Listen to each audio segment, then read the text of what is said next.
Three guys jumped a mafia kingpin in a restaurant. Then the waitress's secret talent flipped the script. The rain was a downpour, turning the Harborline district into a slick, shimmering expanse of blurred neon lights. Inside the Lark and Anvil, the lighting was cozy, a deep yellow that clung to the dark wood and gleaming brass.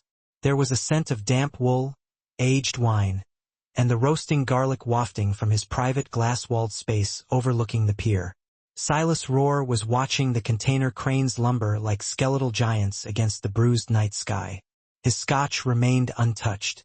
His whiskey, however, was not. The front door chimed, the sound dampened by the storm raging outside. Three men walked in. They didn't shake off the rain from their long coats. They didn't glance at the menu board. They moved with a shared, heavy-set determination that immediately soured the atmosphere. They dripped all over the herringbone floor tiles, their steps heavy and calculated. Noah Quinn, with her short hair and quiet demeanor, was polishing a glass behind the bar. The moment they entered, something inside her clicked. It wasn't a thought exactly. It was more of a sensation that resembled thought. The sounds of the dining room, the clinking of silverware, the low chatter of a Tuesday night crowd, all faded into the background. Her world seemed to shrink. She froze the scene, an old reflex from a life she had worked hard to bury. Her gaze, sharpened by countless hours of watching high rollers from behind a two-way mirror, didn't just see, it cataloged. Man 1, his blink rate was off, too fast and uneven. His right hand, hidden in his pocket, was rhythmically clenching. A gambler's tell for a bad hand or a concealed weapon. Man 2. He scanned the room, but his eyes skipped right over the exits. He was looking for someone, not thinking about his own escape.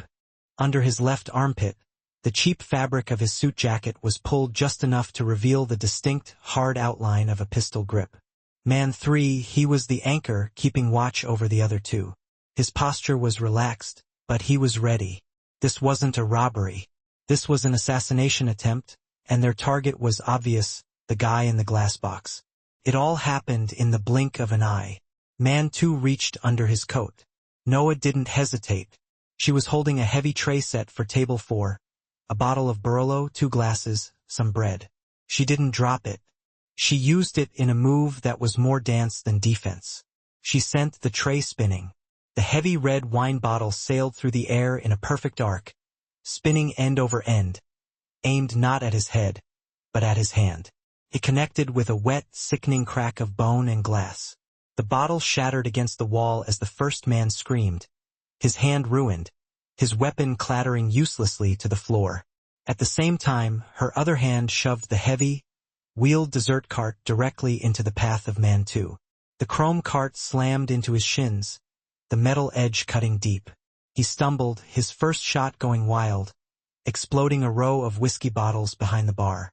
The air filled with the sharp, sweet scent of spilled bourbon and cordite. Chaos broke loose. Diners screamed and dove under tables. Man 3, the anchor, reacted.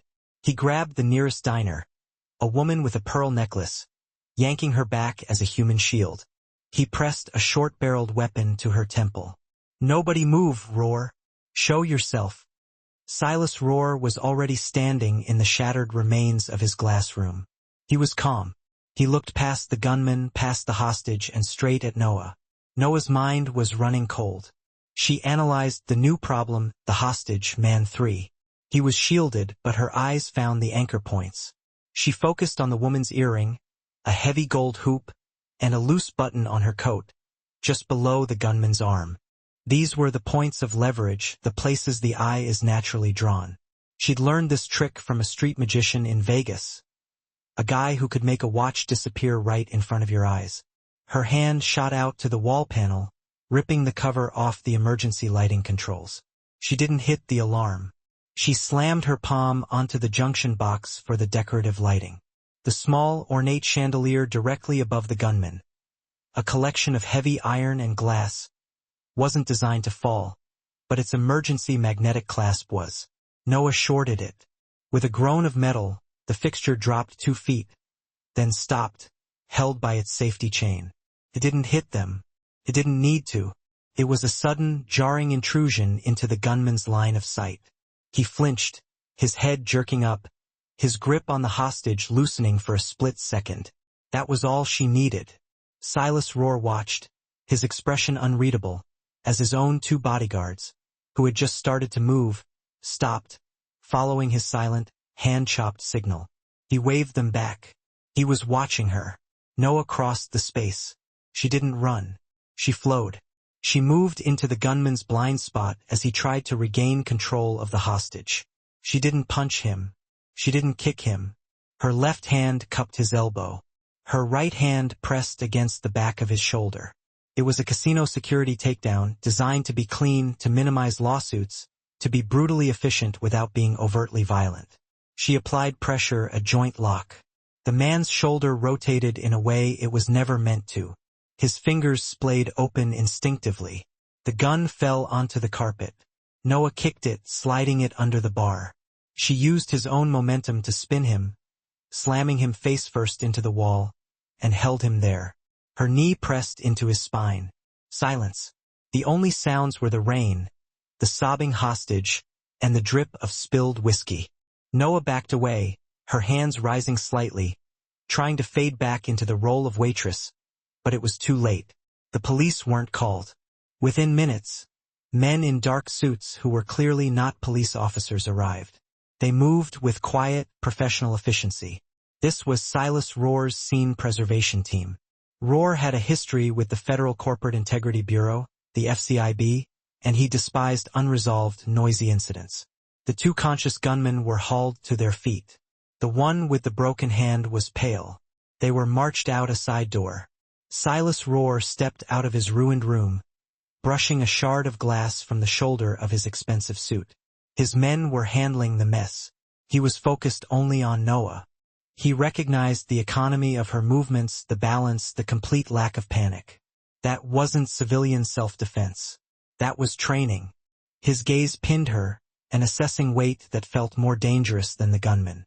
Noah just wanted to leave, to run, to disappear back into the anonymous life she had built. She took a step toward the exit, but her eyes were drawn upward. An old habit.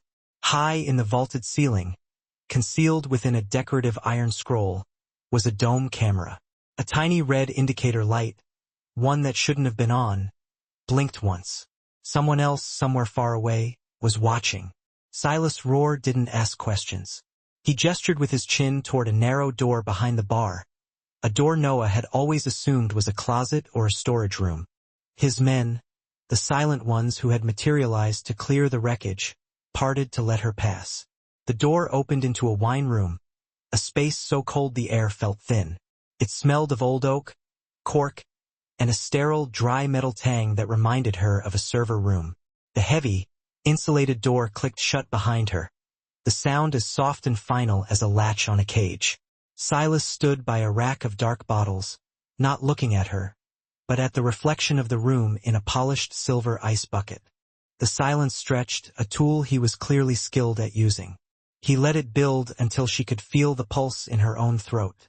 When he finally spoke, his voice was low, devoid of the earlier chaos. "Noah Quinn, it says on the schedule. Where did you learn to do that?"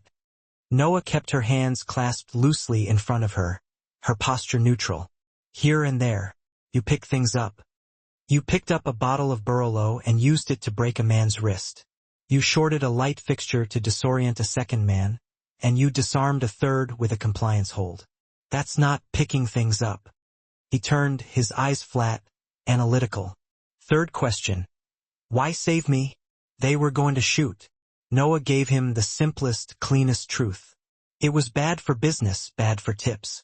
A ghost of a smile touched his lips and vanished. He didn't believe her. "A habit of observation," she added, the words feeling thin even to her own ears. The door opened again, shattering the pressurized silence. A woman entered, all sharp angles and expensive tailoring. Holding a tablet, she smiled at Noah, a bright, practiced expression that didn't reach her eyes. "Silas, the main dining room is secured. The guests are being compensated." "Par, this is Noah Quinn," Silas said. "She was..." "The incident." "Oh, Roar's chief operating officer, said, her smile faltering for a second before snapping back even brighter. Well, thank heavens you were here. That was incredibly brave, or incredibly reckless. She was neither, Silas cut in. She was efficient. He turned back to the racks. They were professionals, which means this wasn't random. He looked at Par. The smart container bid. It's tonight at 9 o'clock. Par nodded, her face hardening. We still hold the controlling vote. This changes nothing. It changes everything, Silas countered. Someone just tried to bid with bullets. They wanted me out of the running permanently. As Par spoke, gesturing with her tablet, her sleeve rode up. Noah's eyes, trained to catch the smallest detail, locked onto it. A faint violet-purple ink smudge on the delicate skin of Par's inner wrist. It wasn't a smear. It was a stamp partially wiped away. Noah recognized the specific non-fluorescing ink. It was the kind used for high-security single-day access passes, the kind used at the CityPort data hub. And the stamp's still visible edge correlated to an entry/exit window between 6 o'clock and 8 p.m. Right during the attack.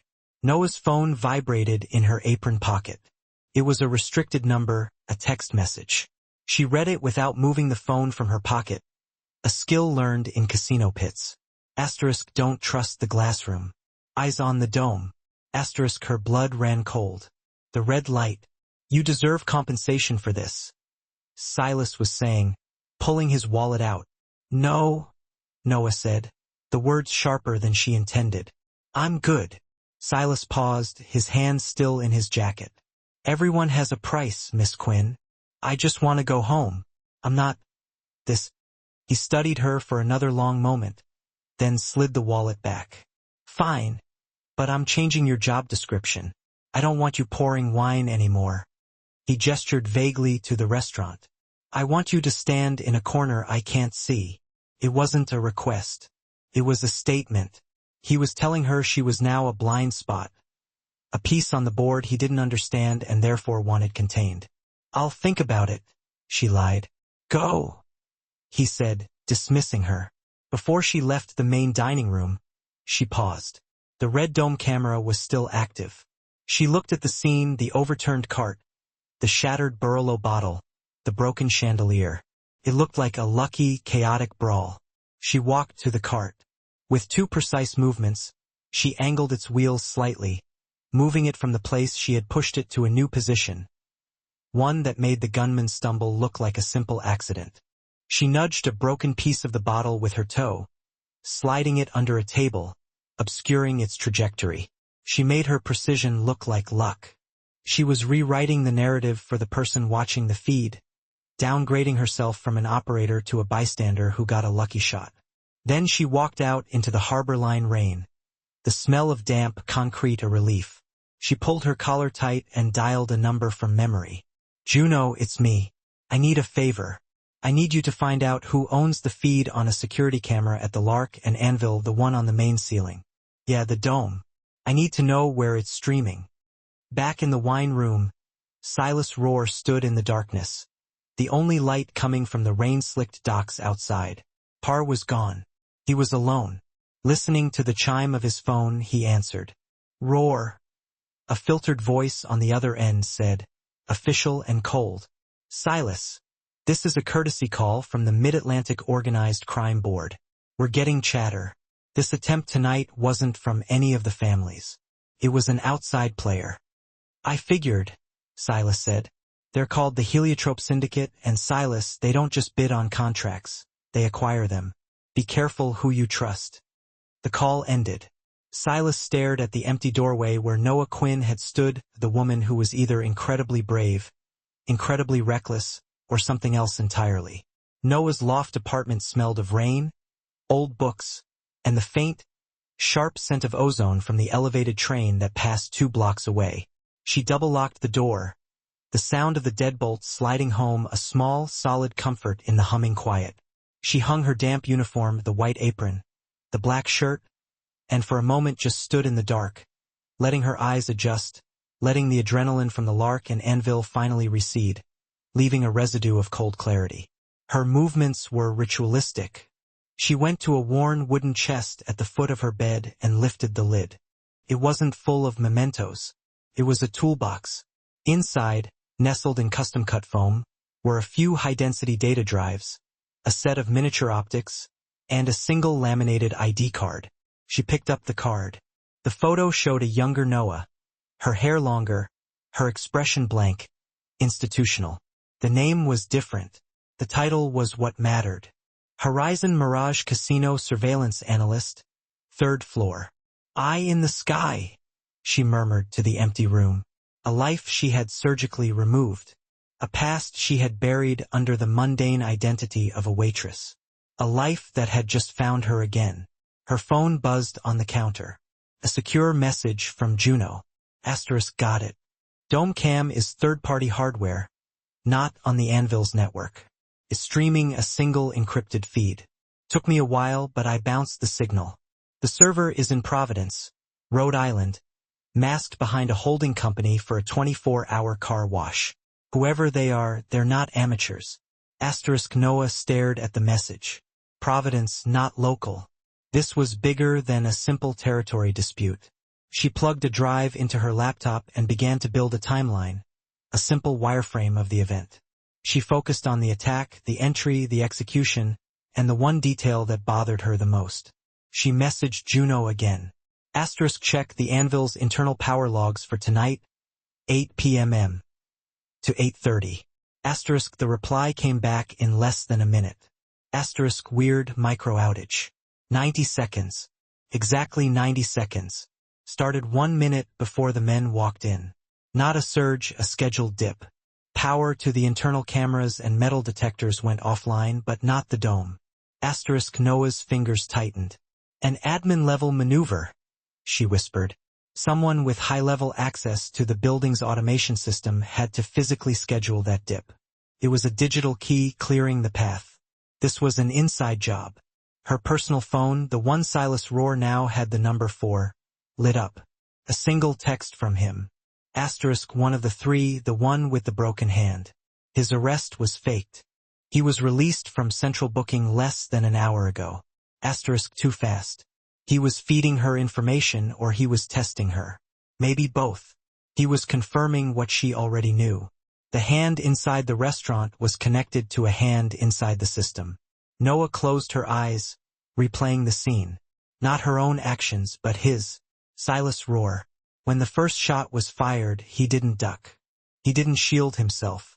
His first move was to glance at his kitchen door, to glance toward the stockroom.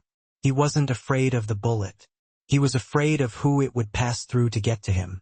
She saw it clearly now, that he was protecting his staff, the cooks, the dishwashers, the delivery drivers, the legitimate side of his world. The attack was aimed at the boss, but the collateral damage he feared wasn't his business, but his people. The thought settled on her, heavy and complicated. The next day, she called in sick to the restaurant. She needed to see the other half of his world, the harbor line. She spent the afternoon on a walkway overlooking the city port. The wind cold, smelling of diesel fumes and the dead, salty tang of the deep harbor. His company, Lark Holdings, managed 2 of the largest shipping terminals. It was a massive, automated operation, and it was vulnerable. She watched as a bright blue, 50-ton automated crane, a silent workhorse, suddenly glitched. Its magnetic locks disengaged. A 20-foot container of what was likely auto parts swung wildly, its safety tethers snapping. It slammed into a row of stacked containers. The sound was a dull, echoing boom. Dock workers ran, shouting, their voices lost in the wind. This was no accident. This was sabotage. Noah raised the mini binoculars from her bag. She focused on the control tower, then on 2 men in bright orange vests arguing near the damaged crane. They were too far to hear, but she didn't need to. She watched their mouths, the practiced silent language of casino floors. Level -2. Noah packed her binoculars. Level -2 was the city port data hub, the central nerve center for the entire harbor, the place where the smart container bid was being processed, the place where a violet-purple ink stamp was required for entry, the place you could only access with a temporary high-level pass from the Federal Corporate Integrity Bureau. A pass that Parux could easily borrow from one of her many official contacts. The pieces weren't just connecting. They were fusing. Par, the over-friendly COO, was the one providing the access. She returned to her loft as the sun set, the city turning a cold electric blue. Her anonymous text phone vibrated. The same restricted number as before. Asterisk meet at 2:07 a.m. Sandpiper Light Rail Station alone. Asterisk it was a setup. It was a trap. It was the only way forward. At 1:58 a.m. She was at the Sandpiper station. It was elevated. Exposed a concrete island in the sky, desolate and windswept. She didn't wait on the platform. She was in the shadows of the stairwell, watching the reflections in the darkened ticket machine. She heard the single footstep on the gravel path below before he spoke. I said to come alone. Noah didn't flinch. Silas Rohr stepped out from under the platform, his shape distinct in the oppressive sodium yellow light of the station. He wasn't dressed in a sharp suit, but in dark, functional clothes. He was alone. So did you, Noah said, walking down the stairs to meet him, her hands in her pockets. He looked up at the empty, echoing platform. This is a bad place for a meeting. I know you're still going. It's the only lead. He watched her, the wind whipping his hair. His gaze was heavy, assessing not just her, but the entire situation, running the odds. The person you're meeting isn't the one who sent the message. I know that too. He nodded a small, sharp acknowledgement. He took a step back, melting into the deeper shadows by a concrete pylon, his presence already fading. His voice was low, carrying just enough to reach her. If you go like a ghost. It was the first time he had used the intimate you. It was the first time he had spoken to her, not as a boss, not as a suspect, but as something else or an accomplice. The Sandpiper Light Rail Station was a skeletal ribbon of concrete and steel, suspended over the dark, sleeping city. At 2:07 in the morning, it was utterly desolate. The wind was the only passenger, carrying the sharp tang of the harbor and the faint smell of cold ozone from the tracks. Noah wasn't on the platform. She was tucked into the deep shadows of the stairwell, her eyes on a small convex mirror she had placed on the landing. It gave her a distorted 180-degree view of the entire empty walkway above. She waited. Silas Rohr was a denser shadow 30 yards away, motionless, blending seamlessly with the concrete support pillars. He was a ghost, just as he had asked her to be. The footsteps arrived at 2:10. Frantic and arrhythmic, a thin man in a city port security jacket stumbled onto the platform, his breath pluming. He spun in a tight circle, his eyes wide with animal panic. Hello? I'm here. I'm here. Noah emerged, moving silently up the steps. You're late. The man, Coulter Vale, physically recoiled, his hand flying to his chest. I got lost. I thought. His gaze darted past her into the darkness where Silas stood, and his panic amplified. You're not alone. The message said, he stammered. They said a lot of things. Noah said, her voice low and calm, trying to anchor him. You're Coulter Vale, city port infrastructure. They hired me, Coulter whispered, the words tumbling out. Heliotrope. They hired me for an audit. I thought it was a standard security test, but they didn't want the fixes. They wanted the flaws. They wanted the admin keys to level -2. And you gave them, Noah stated. No, I mean yes, but I held back the final authorization string. I got scared. He was shaking violently now, his eyes scanning the rooftops.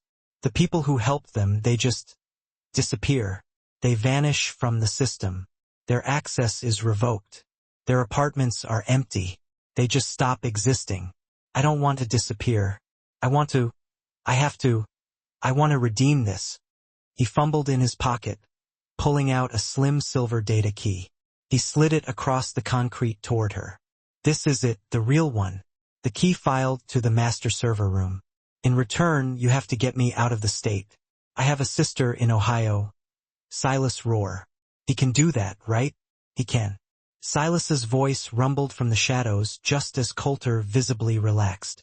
A bank of harsh yellow sodium lights above the platform buzzed and flickered once, plunging them into a half-second of darkness. Noah didn't wait for the sound. She heard the air move, a high-pitched tearing whisper, a subtle change in the wind's steady moan. It was the sound that came a millisecond before the ballistic crack. "Down!" she yelled.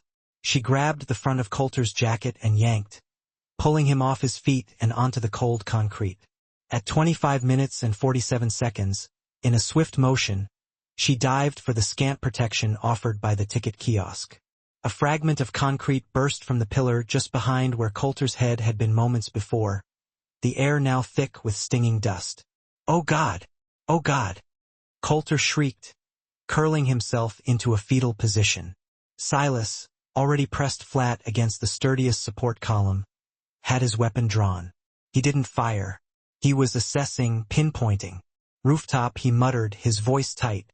"Warehouse, 400 yards. They knew." Coulter continued to sob. "They knew I was coming.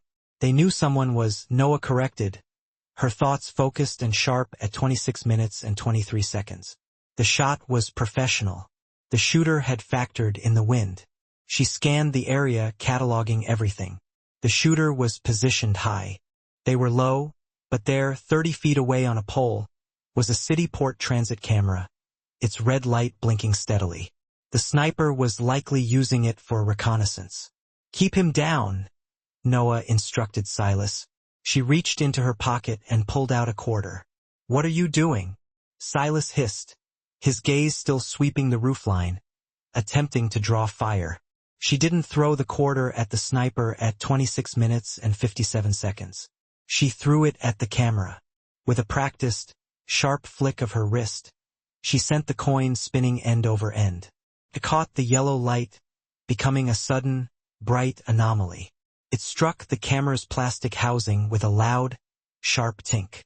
A classic misdirection, a diversion from her past. The sniper, peering through a scope, would be momentarily startled by the sound. They would flinch. They'd look at the camera, wondering if they were being observed by a second party. At 27 minutes and 30 seconds, 400 yards away, the sniper did precisely that. They shifted, pulling away from the scope, their silhouette momentarily breaking the clean line of the roof. Silas didn't miss it. He didn't aim for the head. He didn't aim for the chest. His weapon, suppressed, discharged once, the sound akin to a heavy book hitting the floor. It was a precise, calculated shot, aimed low. A scream pierced the night, high and sharp, followed by the clatter of a rifle hitting the warehouse roof. The silhouette disappeared. Silas hadn't killed. He'd captured. He preferred leverage. 2 of his men materialized from an unseen vehicle at 28 minutes and 8 seconds, already moving toward the warehouse. They returned in under 5 minutes, half carrying a woman clad in black tactical gear. She was clutching her thigh, her face contorted in a mask of pale, sweaty fury. They brought her to the base of the pillar and let her slump to the ground. "Sable," Silas said, recognizing her. "You took a contract on me." The woman, Sable, looked up and gave a choked, pained laugh. "You're getting soft, Roar. You only winged me." At 28 minutes and 41 seconds, "Who hired you? Heliotrope?" "Heliotrope is a ghost," she spat. "I just get my orders. Secure server untraceable." "Check her gear," Silas ordered. One of his men pulled a small, hardened tablet from her vest. "Locked, boss." "It doesn't matter," Sable sneered, wincing as she shifted her leg. "It's just a contract. All I know is the authorization code, the 2 letters signed on the wire transfer." Noah, who had been silent, stepped forward. "What letters?" Sable grinned at 29 minutes and 14 seconds, a painful, bloody expression. "P.K. Just P and K. Now, am I getting a doctor? Or are you going to let me bleed out on this charming platform?" The air grew heavy. "P.K. Pilar Knox." Noah's gaze snapped to Silas. His face was like granite, unreadable. But his eyes were ice cold. The name hung between them, unspoken. The implications were enormous. His second-in-command, his COO. "Get her fixed," Silas said to his men, his voice flat. "Put her somewhere quiet and get Coulter Vale to 29 minutes and 51 seconds Ohio. Use the back roads." His men and Coulter disappeared. The station was quiet again, save for the wind and the dark spreading stain near Sable's discarded gear. Noah stood, the silver data key cold in her palm. She had what they needed. She turned to leave. "Noah." His voice stopped her. He was closer than she'd thought. She could feel the heat radiating from his body, a stark contrast to the night air. He reached out slowly, his gaze locked on hers, his fingers, warm and calloused, brushed the 30 minutes and 28 seconds inside of her wrist, right where her pulse was hammering. It wasn't a grab. It wasn't a restraint. It was a touch. A jolt, sharp and electric, shot from her wrist to her shoulder, settling deep in her chest. Her breath caught in her throat. His eyes widened just slightly. He had felt it too. In that one vibrating second, the station, the sniper, the betrayal of Polar Knox, it all dissolved. There was only the sudden, undeniable gravity pulling them together. A silent, shared shock. Then, as quickly as it began, it was over. At 31 minutes and 6 seconds, Silas pulled his hand back, clenching it into a fist at his side. They both looked away, breaking the contact, and the cold reality of the night rushed back in. The Trident warehouse wasn't a warehouse. It was a concrete bunker buried beneath a defunct shipping company. A place Silas' roar kept off every map. The only sound was the percussive, deafening roar of the rain on the tin roof far above them. A constant, drumming presence that sealed them off from the world. The air smelled of damp concrete, old machine oil, and the faint 31 minutes and 42 seconds coppery tang of blood. Silas was sitting on a steel workbench, his jacket off. The bullet from the sniper had only grazed him, a 4-inch-long abrasion along his forearm where he had pressed it against the concrete pillar. It was bleeding sluggishly. Noah worked in the harsh light of a single bulb, her movements efficient. She had retrieved a medical kit from a cabinet, her hands perfectly steady as she opened antiseptic wipes, her focus absolute. But as she uncapped the bottle and poured the clear liquid onto a gauze 32 minutes and 17 seconds pad, her fingers betrayed her. A slight, barely perceptible tremor. Silas, who missed nothing, watched the shake. "He almost got you," he said, his voice a low rumble under the rain. "He was 400 yards out. He misjudged the wind," Noah said, her voice clinical. She pressed the gauze to the cut. He hissed, a sharp intake of breath, but didn't move. "This will sting. It's not the first time." She began to wrap the wound with a clean bandage, her touch light but firm, with the same precision she had used to disarm 32 minutes and 54 seconds the gunman at the restaurant. "I made a promise to myself," Silas said, not to her, but to the empty room. "After my father, I promised I wouldn't let anyone get close. I wouldn't let anyone in my life, my real life, be in the line of fire." He looked at her, his gaze heavy, pinning her in place. "You're making me break that promise, Noah Quinn." She finished the wrap, her fingers lingering for half a second on his skin. "I'm not in your life. I'm a complication." She tried to pull back to reestablish the 33 minutes and 30 seconds distance. She needed the sterile coldness of the casino surveillance room. But his eyes held her.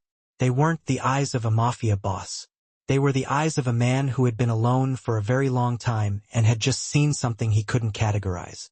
Every defense she had, her training, her detachment, her carefully constructed anonymity, crumbled under that look. The space between them, which had been a professional void, was now charged, the air thick with unspoken things. He didn't move. He didn't have 34 minutes and 5 seconds to. She was the one who leaned in just a fraction of an inch. He read the signal. Slowly, he raised his uninjured hand, not to grab her, but to rest it on her shoulder blade. His thumb brushed the seam of her shirt. It was a question asked in the most basic tactile language. She could feel the warmth of his palm through the thin fabric, a steady, solid presence. Her own hand, the one that had just bandaged him, came up.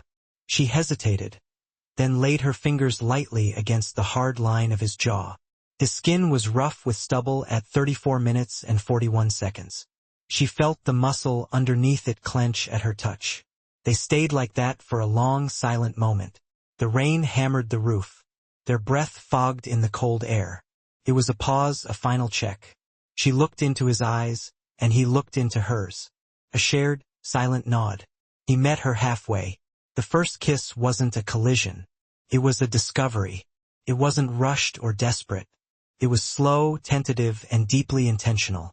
It was just the warm, firm pressure of his lips against hers.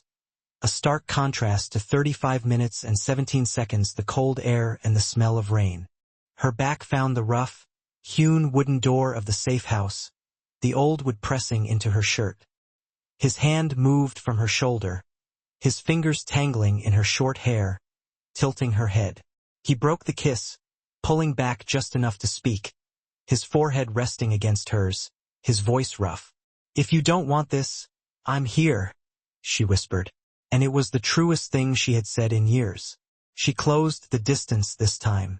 The second kiss was deeper, a 35 minutes and 52 seconds release of the tension that had been building since the first shattered bottle at the Lycan anvil. His other arm came around her, pulling her against him, and her jacket slid from her shoulders, pooling at her feet on the concrete floor. Her fingers laced behind his neck, her body molding to his. It was all sensation. The strength in his arms, the slow, deliberate movement of his mouth, the solid wall at her back. There was no thought of past or future, only the absolute, undeniable present. The roar of the rain on the 36 minutes and 29 seconds roof was the only sound, a drumming pulse that matched the beat of her own heart, a perfect cover for the intimacy of the moment. Felt safe, felt voluntary, felt real. A long, mournful train whistle cut through the storm, a distant echo from the world above. The sound broke the spell. They pulled apart slowly, reluctantly. Neither one looked away. Noah rested her forehead against his, her eyes closed, her breath coming in short, uneven gasps. "Don't let this blind you, Silas," she murmured. The 37 minutes and 8 seconds words heavy with the weight of her past. Feelings, they get in the way of the analysis. He let out a low, sad laugh, a smile touching his lips, but not his eyes. "Sometimes," he said, his thumb brushing a strand of hair from her temple. "It's the only thing that helps you see the right person." They stood in the quiet, the rain their only witness. "A rule," Noah said suddenly, pulling back just enough to see his face. If we're doing this one rule, what?" Harsh, 37 minutes and 43 seconds severe, total honesty. "No life or death secrets. I don't work well when I'm being managed." He looked at her, his expression serious. She's PK. She's been with me for 10 years. She's family, and I think she tried to have me killed tonight. That's my truth. Is it harsh enough for you?" "It's a start," Noah said. As if summoned by the thought, her personal phone, the one with the encrypted data key from Coulter, buzzed in her pocket. She pulled it out. A single system-level notification at 38 minutes and 18 seconds. "Alert! An unknown command is attempting to access the file." Someone was already inside. The next night, 3 shadows detached themselves from the loading docks and moved toward the city port service entrance. Silas, Noah, and Coulter Vale. The air was cold, tasting of salt and diesel. "The main stairwell is out," Coulter whispered, his voice shaking, clutching his small notebook. "It's all biometric." "We are not using the stairs," Noah said. She led them to a grated maintenance shaft, the lock of 38 minutes and 51 seconds which she picked with 2 small steel tension pins in under 10 seconds. The shaft smelled of rust, damp, and the faint, unmistakable tang of ozone. Level -2 wasn't a floor. It was a concrete tomb, a humming, refrigerated brain. They moved through a dark maintenance corridor, their footsteps echoing. The first checkpoint was a steel door with a glowing red keypad scanner. "My card is flagged," Coulter said, his voice a high-pitched squeak. "The second I use it, they'll know." "Give it to me," Noah said. He handed her the 39 minutes and 28 seconds plastic card. Noah held it in her left hand, along with a near-identical blank card from her own kit. She approached the scanner, her body angled away from the security camera 20 yards down the hall. In one fluid motion, her right hand came up to steady her left. It was a classic magician's pass. Her right fingers concealed the swap, palming Coulter's card as her left hand slid the blank, cloned card through the reader. The scanner beeped and flashed green. She repeated this twice more, a clean 40 minutes and 2 seconds silent breach. They entered the server room. The sound hit them first. A massive, cord-like hum from 100 humming server racks. A high electrical whine that set their teeth on edge. The air was frigid. The only light a galaxy of blinking, hypnotic green LEDs. Coulter, pale and sweating in the cold, moved to the main terminal. His hands, slick with fear, fumbled at the keyboard. "The keystring," he stammered. "It's 256 characters." "Then start typing," Silas growled, his eyes scanning the room, his hand never leaving the inside 40 minutes and 42 seconds of his jacket. Coulter typed. His fingers moved in a frantic, terrified blur. A password he had clearly memorized in panic. The screen flashed. "Access granted." "I'm in," he breathed. "Get up." Noah took the seat. Her fingers moved with a different kind of energy. Calm, efficient, precise. "I'm accessing the live camera grid." Her eyes scanned the monitors she had called up. "There, the restaurant. The dome camera is still active." "They're watching the restaurant?" Silas asked. "No," Noah said, her eyes narrowing. "They are. They are 41 minutes and 24 seconds routing the feed. It's streaming to an external IP, a ghost server." She brought up a new window. "Now we find the person on the inside." She didn't hack. She baited. She created a small, corrupted file. It was disguised as an image, a scanned document, a fake contract between Silas Rohr and Raleigh Freight, his primary legitimate competitor. She labeled it Raleigh_final_terms_confidential. JPG and planted it on the Lark Holdings executive-level shared drive, a digital honeypot. "What is that?" Silas asked at 42 minutes and 5 seconds. "Bait. The leak inside your company will be monitoring all high-level file traffic, looking for signs that you are compromised. They won't be able to resist seeing if you're making a deal with your biggest rival." She sat back, her hands in her lap, watching the access log. The server racks hummed. "We wait. We don't have," Silas began. "It's done," Noah said, her voice flat. A new line of code appeared on her screen. "Access 10. Gotham," she whispered. Her fingers flew, tracing the internal protocol address at 42 minutes and 43 seconds. "It's an internal IP. Lark Holdings, 30th floor, executive suite, corner office." "Par," Silas said. The name was ice. The confirmation was absolute. "Par's machine. We have what we need. Let's go," Silas ordered. Coulter wiped the logs. Noah scrubbed their digital trace. They were halfway back up the maintenance stairwell when the world exploded in noise. A deafening high-low wail. The alarm's bright red lights began to strobe, painting the concrete walls in blood. "How?" Coulter shrieked at 43 minutes and 22 seconds. "We were clean. It was triggered remotely," Noah yelled over the sound. "They didn't know we were coming in. They knew we were in. They were waiting for us to access the file." Heavy footsteps thundered on the landing above them. A beam from a heavy flashlight cut through the darkness. "Security! Freeze!" Silas reacted instantly. He saw a shallow alcove in the wall, a recess for a fire suppression unit. He grabbed Noah by the arm and threw her into it, pressing his body flush against hers, shielding her at 43 minutes and 55 seconds. Coulter scrambled in behind them, a whimpering ball. The space was impossibly small. Noah was crushed between the cold concrete and the solid, unyielding heat of Silas. Her hands were flat against his chest, his heart hammering a frantic, wild beat against her palms. He had one arm braced by her head, the other around her waist, his hand clamped over her mouth to muffle her breathing. Two security guards ran past, their heavy boots pounding the metal steps, their flashlights and shouts filling the stairwell. They didn't 44 minutes and 29 seconds see the shadows hidden in the shadow, in the dark, pulsing red of the alarm. All of Noah's senses were on fire. She could feel the hard muscle of his chest, the panicked, raw strength in his grip.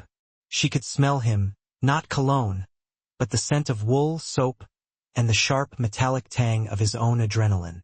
He had his head down, tucked near hers. She felt his breath hot and fast against her hair. And in that moment all Silas could register was her. The absolute stillness of her body, poised even in panic, the feeling of her 45 minutes and 7 seconds small and solid against him, and the scent from her hair. A clean, sharp smell of mint. It cut through the concrete dust and the fear. The world dissolved to this single, suffocating point of contact. The footsteps faded. Silas waited 1, 2, 3 beats. He released her. The loss of contact was a physical shock. "Go!" he ordered. They burst out of the maintenance hatch into the cold, clean night, the alarms of the city port wailing behind them. "We're clear," Silas said, breathing heavily, turning to his 45 minutes and 47 seconds small team. But the team was gone. Coulter was gone. Silas spun. Noah was already looking down. On the damp pavement, just by the hatch, lay a small, black, leather-bound notebook. "He's gone," she said. She picked it up. Coulter had vanished in the seconds it took to open the hatch. He knew he wouldn't make it.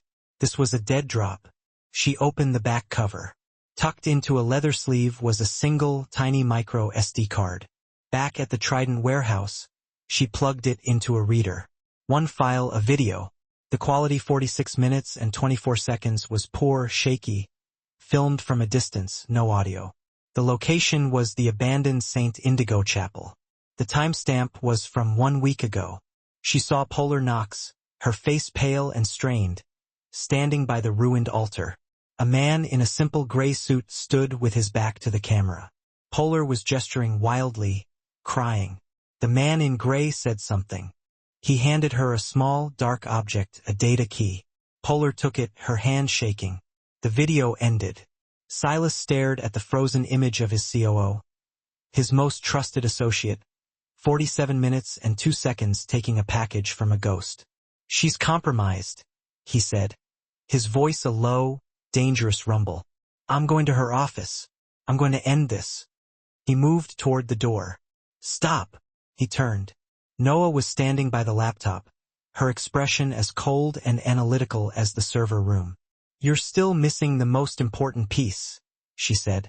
"You have the how, you have the what, but you still don't have the why. We saw that video. That wasn't a traitor. That was a woman who was desperate and terrified at 47 minutes and 37 seconds. If you go in now, all you're doing is triggering the next trap." The 30th floor of Lark Holdings was a world of silent, pressurized glass.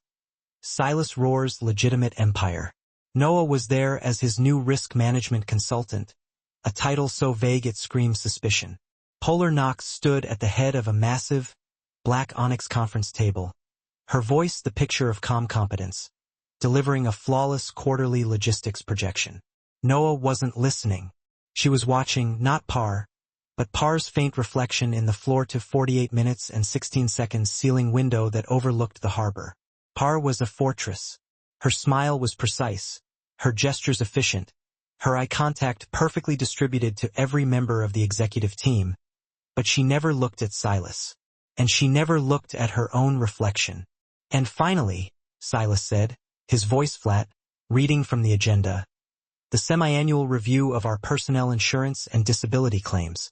Pilar." It was a standard, boring item, but in the glass Noah saw the shift. It wasn't a flinch 48 minutes and 52 seconds. It was an imposition of stillness. Par's smile remained, but at the corner of her left eye, a new, fine web of wrinkles appeared, a fractional tightening of muscle as she fought an internal, massive pressure.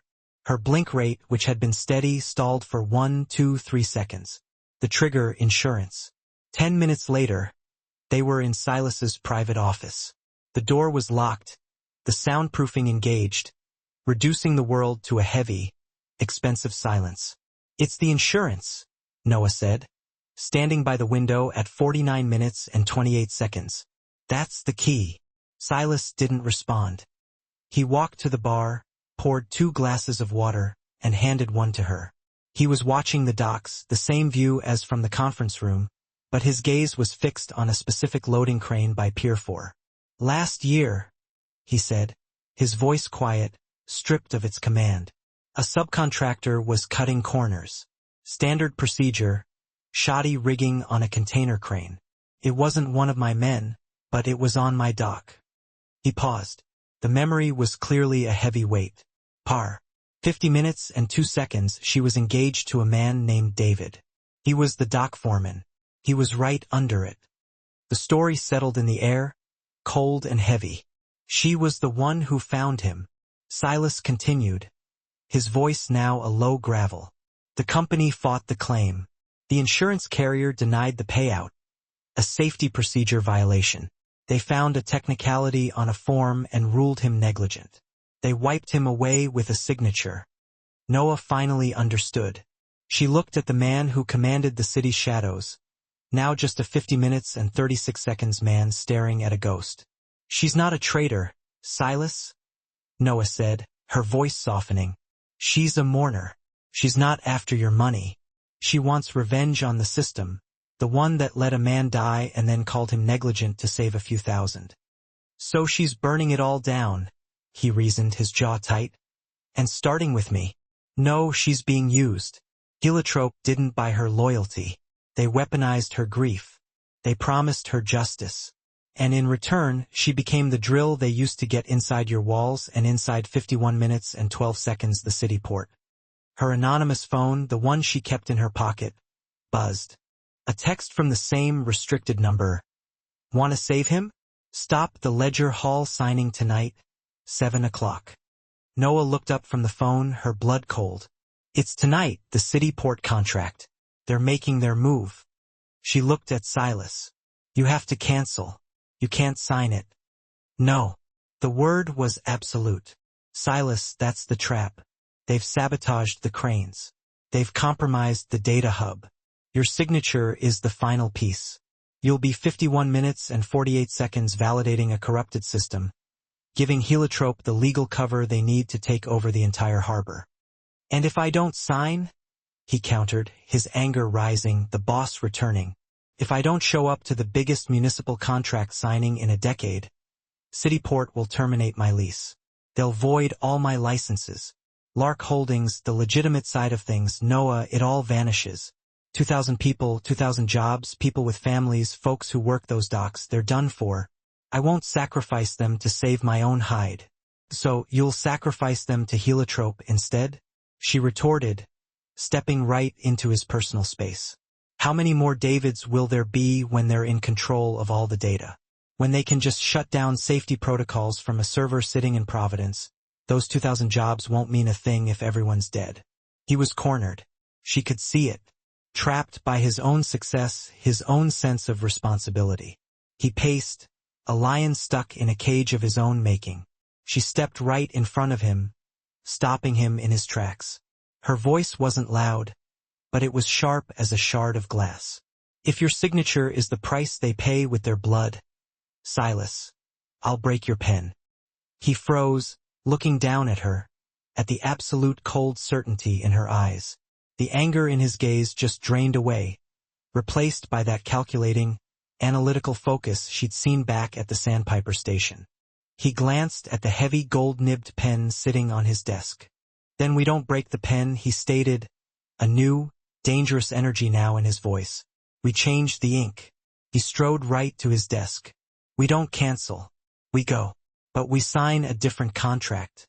Noah was already on the move, sitting down at her terminal.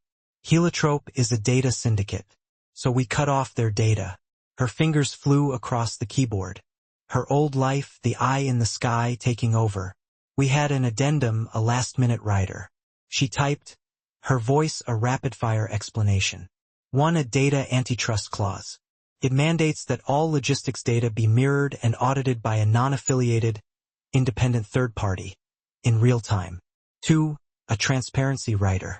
It forces all partners to declare any and all backchannel server access.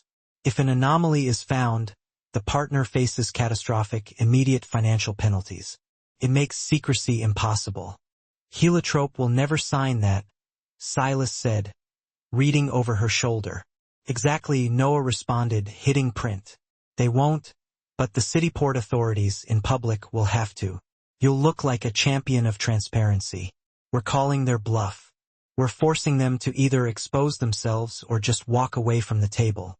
An hour later, they were at Ledger Hall. The air was thick with the scent of old wood and new money.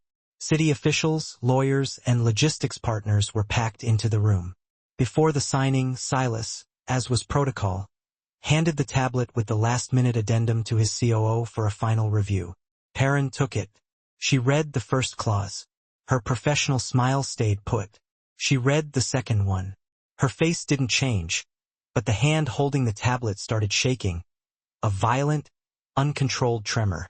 She stared at the words, at the legal trap Noah had constructed. She saw her revenge, her pain, all of it suddenly boxed in. Her head came up, her eyes wide, scanning the crowd. She found Noah standing in the shadows by the back wall.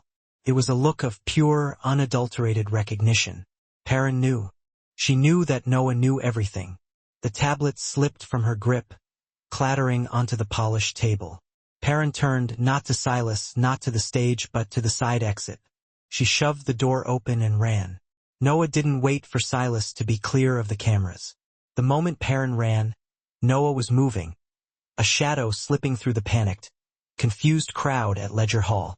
Silas was trapped, a public figure right at the center of a failed ceremony, which gave Noah the cover she needed.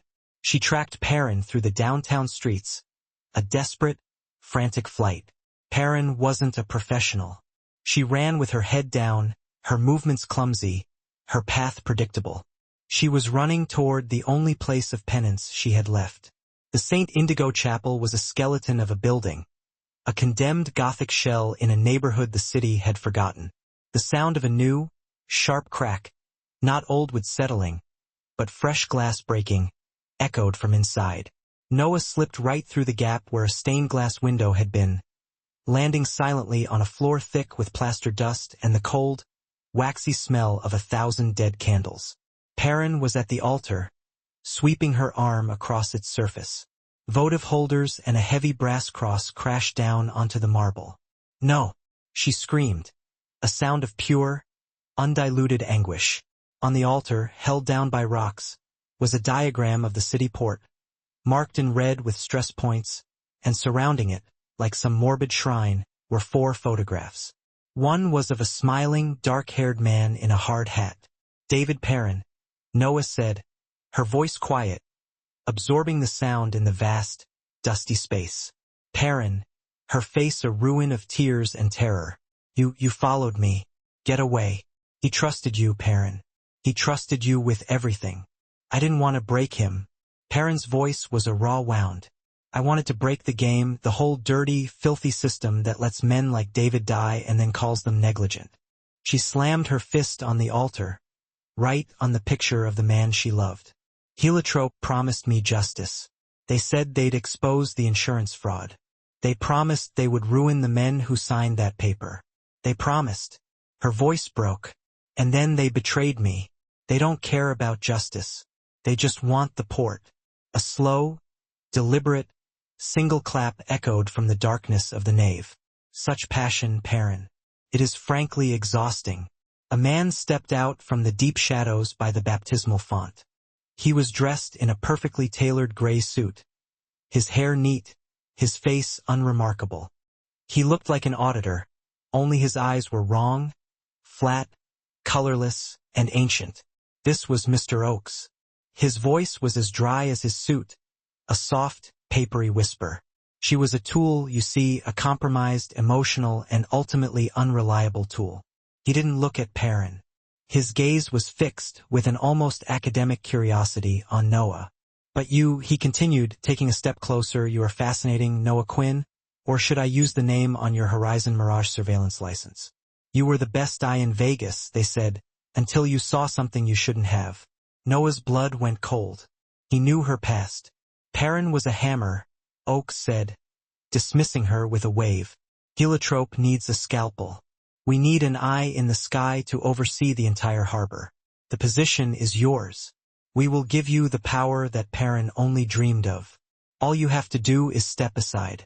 Noah's mind was racing. She needed time. She needed evidence. Her hand moved in her pocket, her thumb sliding across the screen of her phone, activating the audio recorder. Power, Noah said, her voice steady. Why go through all this? The sabotage, the sniper. You just wanted the bid. Oakes smiled, a thin, dry expression. The bid is a formality. We needed chaos. We needed Silas Roar, the great untouchable boss of the harbor line, to be publicly shamed. We needed him to look weak, to look compromised in front of the Mid-Atlantic Organized Crime Board. He was walking closer. When the MOC severs their unofficial ties, when they see him as a liability, there will be a vacuum, and Heliotrope will be the only entity qualified to take that contract unconditionally. It was the confession, the motive, the final piece. A compelling offer, Noah said, taking a step back. It isn't an offer, Oakes said, his smile vanishing. It is the new reality. He gestured. Two men emerged from the ruined pews, large, heavy figures. Take them both, the woman first. Perrin can wait. They were shoved into a dark, cramped vestry, the air thick with the smell of mold. The men were efficient, tying their wrists behind a heavy wooden chair, back to back. Plastic zip ties pulled so tight they bit. Mr. Oakes will be with you shortly. One man grunted and shut the door, plunging them into near total darkness. Perrin was sobbing, a high, thin sound. I'm sorry. I am so sorry. I didn't mean. Quiet, Noah whispered, her voice a sharp command. And stay perfectly still. Noah twisted her head. Perrin, in my hair on the left side. There's a barrette. Can you get it? Perrin, confused, fumbled, her bound hands bumping Noah's head. I think so. Pull it. Perrin did. A simple black plastic hair clip dropped into Noah's lap. Noah contorted. Her casino-trained fingers found the small object. She snapped it in half. It wasn't a weapon. It was an escape tool. Something from a street magician's kit. Inside the plastic was a thin, 1-inch shard of black ceramic, a thread cutter. It wasn't military grade. It was subtle. She began to saw at the zip tie, the ceramic biting into the plastic. The door flew open. One of the guards stood silhouetted. Oakes wants the new one now. The plastic tie snapped. Noah exploded. She wasn't a brawler. She was a fulcrum. She used the man's own momentum, surging forward, driving her shoulder into his knee. Casino takedown. He buckled with a scream. Perrin. Noah yelled, spinning, the ceramic blade flashing as she sliced the ties on Perrin's wrists. Run. They burst out of the vestry into a narrow hallway behind the altar. A shot rang out, the sound deafening in the enclosed space. Dust and plaster exploded from the wall. This way, Perrin screamed, yanking Noah into a dark alcove as a second bullet sparked where Noah's chest had just been. They were a frantic, unholy alliance. They reached the main hall. The second guard blocked the massive front doors, raising his weapon. Perrin, in a surge of desperate rage, grabbed a heavy, 3-foot-tall brass candlestick and hurled it, screaming David's name. The man flinched, and Noah moved, driving him back against the door, jamming it shut. They crashed through the broken side window into the cold, open courtyard. Oakes was there, his face a mask of cold fury. Stop them! But headlights flooded the yard. A horn blared, loud as a freighter. A massive black work truck, a heavy-duty model used for hauling, fishtailed on the gravel, cutting Oakes off. The passenger door flew open. Silas. Noah. Get in now. The truck bed was full. Not of gunmen. It was 4 men in heavy canvas coats and steel-toed boots. His dock workers. They piled out, armed with tire irons and heavy solid steel spud wrenches. This wasn't just his crew. This was his company. Perrin, Silas said, his voice ice. She flinched but scrambled into the truck bed. Noah vaulted into the passenger seat. The truck roared to life, tires spitting gravel. Oakes's men were met by a wall of loyal, angry labor. As they swerved out of the gate, Oakes was on the curb, his gray suit immaculate, his face tight with rage. He had left something on the hood of his own car, a small black multi-antenna device. Closer, Noah yelled. Silas stomped on the brake, swerving the truck. Noah leaned out, her arm at full stretch, her fingers just brushing the device. She hooked it, yanking it into the cab as Silas floored the accelerator. What in God's name is that? Silas yelled, running a red light. Noah clutched the box, breathing hard. The dome camera, she said, a cold smile touching her lips. It's the bridge, Silas. We have their bridge. They were on the highway, the wind roaring through the cab, heading for the safety of the Trident in the back. Perrin was a small, huddled shape between two silent dock workers. The adrenaline was fading, leaving a cold tremor in Noah's hands. There was a thin scrape on her cheekbone from where Perrin had shoved her into the alcove, a small bead of blood drying in the wind. Silas glanced over, his face grim. He was driving with one hand, using the other. He reached across the cab, his thumb, calloused and rough, found the cut. He didn't dab. He pressed firmly, wiping the dried blood away. Noah froze. The touch wasn't gentle. It was solid. It was grounding. It was a jolt of pure physical reality after all the chaos. She felt the warmth of his skin, the rough texture, and her breath hitched. She didn't pull away. She leaned into the touch, her eyes closing for a single, fleeting second. He kept his hand there, his thumb resting on her cheek. A silent, binding contract. Noah turned her head just enough and brushed her lips against the inside of his wrist. It wasn't a kiss. It was an answer. Promise. We are still alive. Silas's jaw tightened. He gripped the wheel and accelerated. Miles behind them, Mr. Oakes watched the tail lights disappear. His phone was to his ear. They have the router. It doesn't matter. It was a decoy. He looked across the dark water at the distant, warm lights of the one place he knew that they would eventually go. The grand reopening of the Lark and Anvil is next week. We will end everything right where it began. The router Oakes had abandoned was a trap, and Noah Quinn knew it. He let me take it, she said, her voice flat. They were in the Trident bunker, the air stale with concrete and tension. It's not just a bridge. It's a loaded gun. He wants me to pull the trigger. So we throw it in the harbor, Silas said. No, Noah replied, plugging it into her isolated laptop. We rewire it. For the next 4 days, she didn't sleep. She built a ghost. She cloned the router's signature and created a high-security data stream, a honeypot designed for an audience of one. She seeded rumors on the dark forums that Heliotrope frequented. Silas' roar was rattled. The reopening of the Lark and Anvil wasn't a celebration. It was a liquidation. The rumors claimed Roar would use the event to announce his true profit ledgers, broadcasting an encrypted feed of his offshore accounts to secure his partners. You're painting a target on your own back, Silas said, watching her fingers fly. We are illuminating the target, she countered. Oakes can't resist this. He needs to know if you're truly broken. He'll have to watch. He'll have to tap the dome camera. And when he does, Juno will be waiting. Perrin was a shadow in the bunker, her guilt a tangible, heavy presence. On the third day, she approached Noah, who was cleaning a new set of caltrops. Perrin's hands were shaking as she held out a single steel-gray hard drive. Coulter's video was a warning. Perrin whispered, her voice raw. This is the evidence. All of it. The wire transfers Heliotrope used to bribe the insurance auditors. The logs showing they denied David's claim, knowing it was false. It's the why. Why give this to me? Noah asked, not taking it. Because of what he's doing. Perrin's voice broke. The reopening. He's announcing the David Knox Harbor Safety Fund. He's using his own money to pay the claims the insurance company denied.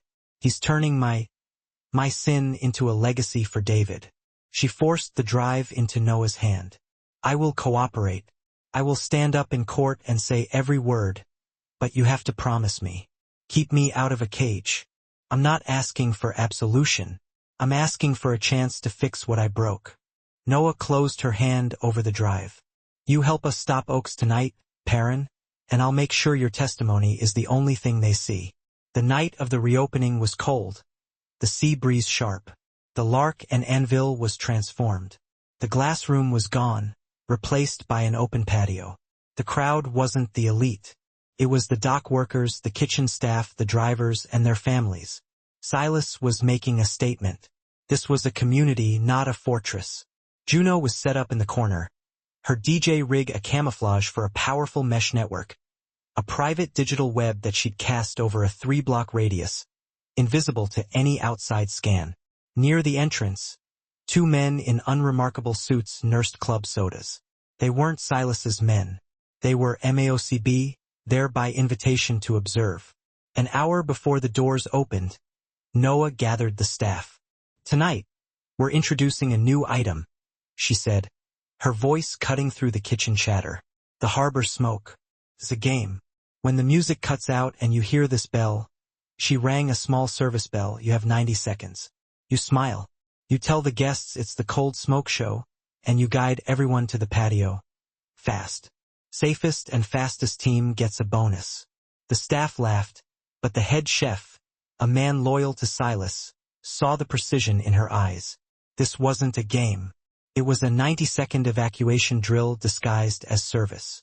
At 9 o'clock, Silas stepped onto the small platform where the glass room had been. The music faded. Welcome back. His voice was steady, amplified just enough. This restaurant was built to be strong. It was secure. It was safe, and it failed. He paused. His eyes scanned the crowd, passing over the workers, the mock agents, and found her. Noah was standing by the service exit, her black dress making her just another shadow. She was a coiled spring, his gaze locked on hers. Trust, he said, and the entire room felt the shift in his voice.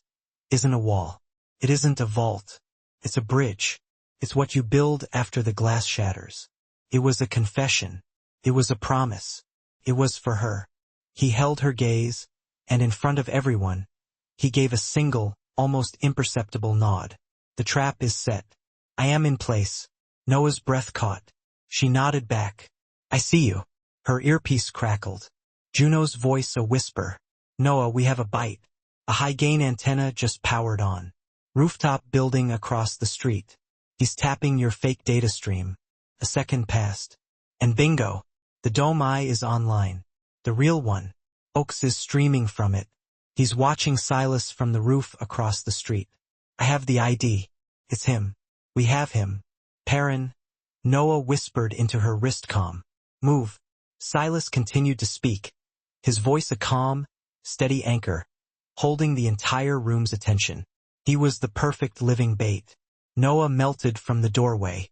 Perrin met her by the kitchen, her face pale but resolute. Coulter Vale, who had been hiding in plain sight at a back table, separated himself from the crowd, his anxiety radiating.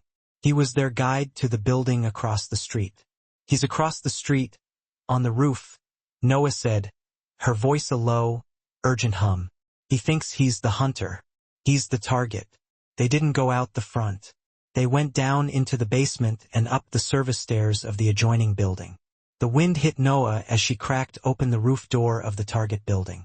The salt spray was cold on her face. Across the alley, she could see Silas, alone, exposed figure on a stage bathed in light. The clock in her head was counting down.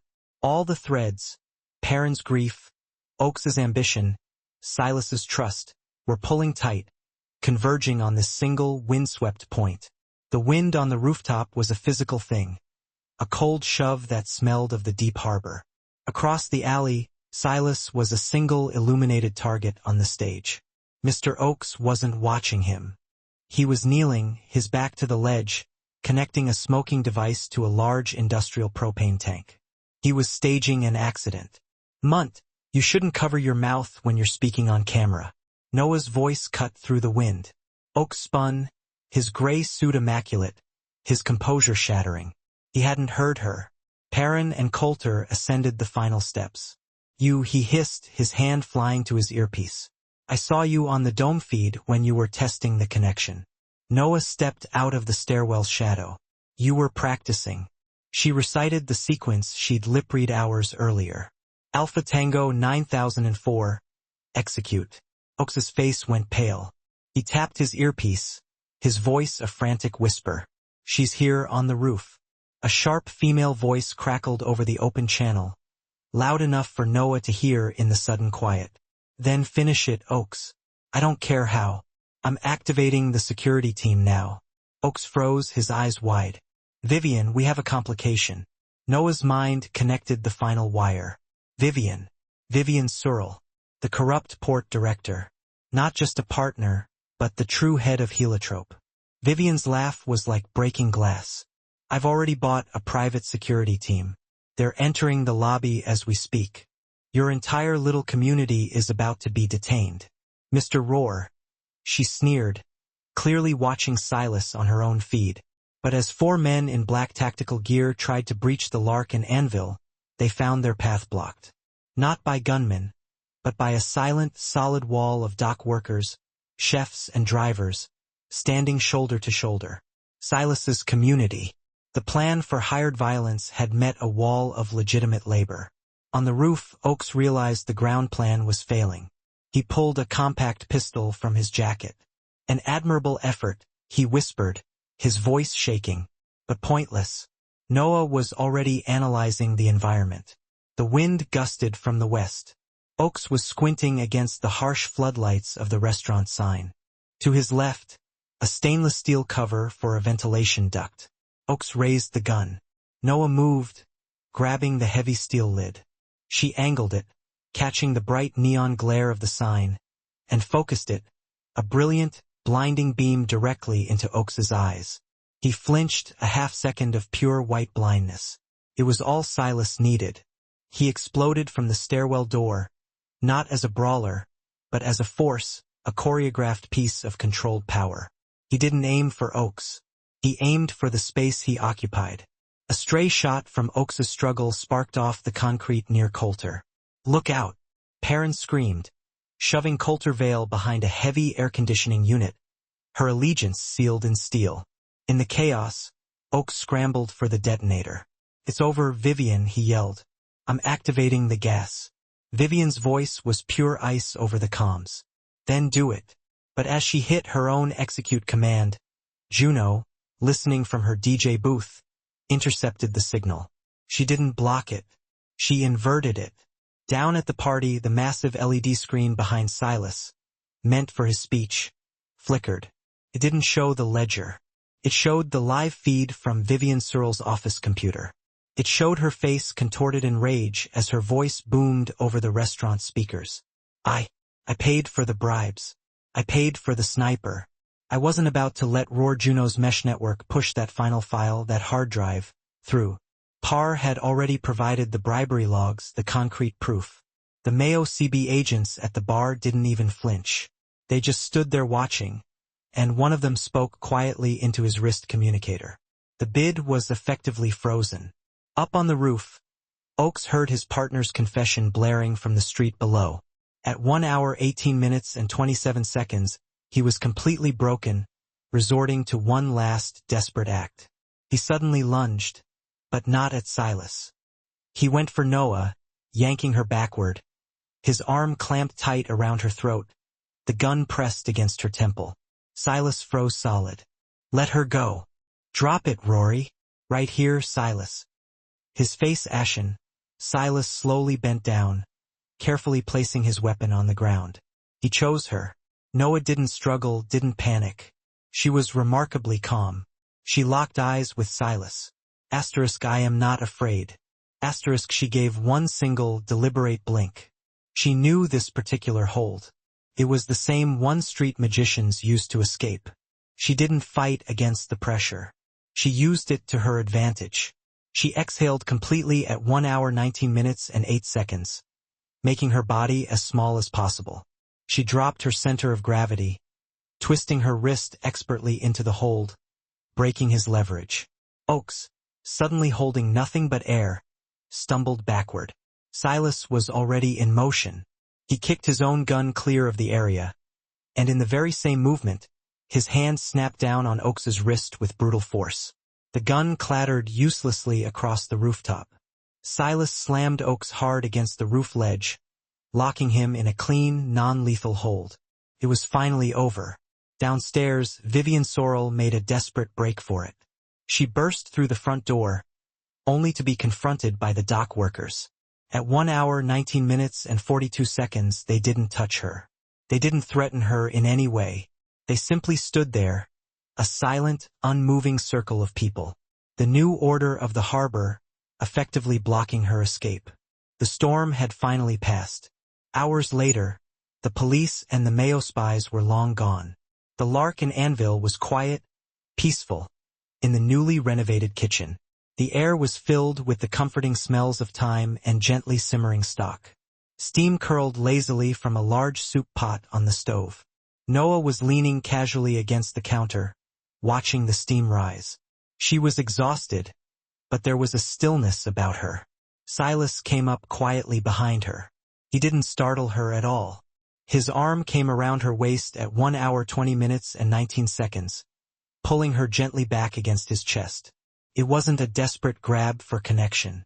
It was an assumption, a natural and easy gesture. She leaned her head back against his shoulder.